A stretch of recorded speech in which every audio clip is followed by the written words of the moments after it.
நாகரீகம் எனும் குடிலில் ஏறி வசிக்கத் தொடங்கும் முன் ஒலிகள் அரை கூவல்களாய் வடிவம் பெற துவங்கிய காலம் தொட்டு கல் தோன்றி மண் தோன்றா காலத்தில் முன் தோன்றிய மூத்த மொழி நம் அன்னை தமிழ் மொழி. காலமெல்லாம் கடந்து நிற்கும் நம் மிக பழமையான மொழி என்று கருதப்படுகிறது.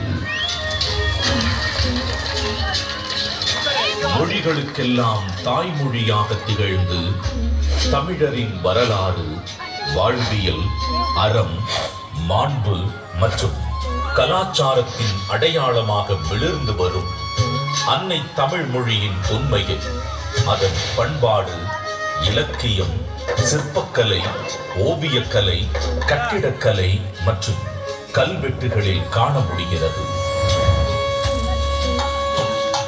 3 பிரிவுகள், 133 அதிகாரங்கள், மொத்தம் 1330 குறள்களில் இப்பாரினை அளந்து இவ்வுலகிற்கு இன்றியமையாத பொதுமறையை இயற்றித் தந்த தமிழ் தாயின் தலைமகன், வையத்துள் வாழ்வாங்கு வாழ்ந்த தெய்வ புலவர் திருமகன்